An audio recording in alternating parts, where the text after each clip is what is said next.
दोस्तों जो central arms police forces के विभिन्न ब्रांच है, जैसे एसएसबी हो गया, सीआरपीएफ होगा, सीएपीएफ हो गया, बीएसएफ हो गया, उनके हेड ने 7वें वेतन आयोग को लागू करने के लिए जो जो अपने मांगी रखी थी, उनमें से देखेंगे दोस्तों क्या क्या मांगे रखी थी। उनमें से हमें ये भी पता चलेगा कि कौन कौन सी मांगे अभी तक एक्सेप्ट हो चुकी हैं और कौन कौन सी मांगे अभी एक्सेप्ट होनी बाकी हैं। दोस्तों चलिए दोस्तों बिना किसी देर के शुरू करते हैं।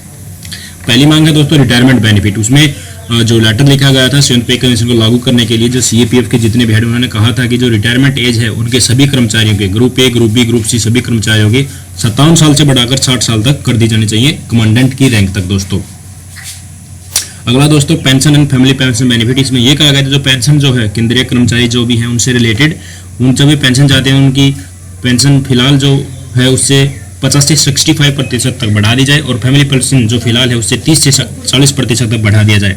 इसके अलावा जो डीए जो फिलहाल चल रहा था उस टाइम तक उसमें मर्ज कर दिया जाए पेंशन में। जो मांग दोस्तों एक्सेप्ट नहीं हुई उसके लिए नया पे स्केल बना दिया गया है, नया पे मैट्रिक्स बना दिया गया है और डीए स्टार्टिंग से ही डीआर के रूप में 4% को फिलहाल जो मिल रहा है वो अभी पेंशन और केंद्रीय कर्मचारियों की तरफ दे दी गई है। दोस्तों ये भी मांग की गई है जो जितने भी आर्म फोर्सेज हैं उनके बराबर हमें भी 1 रैंक वुमेन पेंशन स्कीम में इंट्रोड्यूस किया जाए, क्योंकि हम भी उन्हीं की तरह जितनी डिफिकल्टी उन्हें आती है और जितनी डिफरेंट टाइप की जॉब्स वो करते हैं, जितनी डिफरेंट टाइप की वर्किंग वो करते हैं, ऑड आवर्स से वही सीएपीएफ के सभी कर्मचारी करते हैं, तो इनके लिए भी 1 rank women pension scheme introduce की जानी चाहिए। इसके अलावा लिबरलाइज फैमिली पेंशन शुरू कर देनी चाहिए। उनको जो सेरेब्रल मलेरिया के कारण या ऐसी जगह पोस्टेड हैं जिनके कारण उनको बहुत ही घातक बीमारी हो जाती है, जिसके कारण उनकी डेथ हो जाती है, उनके लिए लिबरलाइज फैमिली पेंशन मिलनी चाहिए, उनके परिवार वालों को मिलनी चाहिए और उसे कुछ ज़्यादा। दोस्तों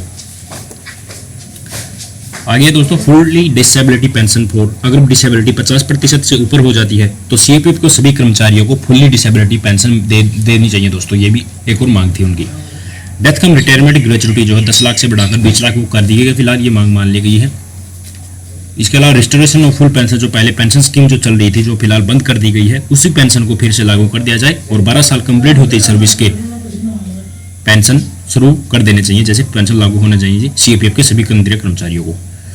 इसके अलावा मेडिकल अलाउंस उन्हें 3000 रुपये पर मंथ जितने भी रिटायर्ड सीएपीएफ के कर्मचारियों को दी जानी चाहिए, क्योंकि उनको आर्मी की तरह कोई भी ऐसी कोई फैसिलिटी नहीं मिलती है कि कोई किसी भी बेस हॉस्पिटल या आरआर हॉस्पिटल में जाके अपना या अपने फैमिली पर्सन का डिपेंडेंट का इलाज करा सके। इसके लिए वो सिविल से इलाज कराते हैं, इसलिए इनको ये सुविधा कर देनी चाहिए कि कम से कम 3000 रुपये पर मंथ मेडिकल अलाउंस मिल सके, ताकि वो अपना और खुद कोई फैमिली का डिपेंडेंस का मेंटेनेंस कर सके। दोस्तों इसमें देखा दोस्तों हमने जितने भी सीएपीएफ के डिपार्टमेंट हैं उनके हेड की तरफ से जो लेटर लिखा गया था 7वें पे कमीशन को कि हमारी ये मांग है, इनको प्लीज एक्सेप्ट कीजिए। इनमें से कुछ मांग एक्सेप्ट कर ली गई हैं और कुछ ही दिनों में लागू होने वाले हैं। दोस्तों इस वीडियो को देखने के लिए आपका बहुत बहुत धन्यवाद दोस्तों।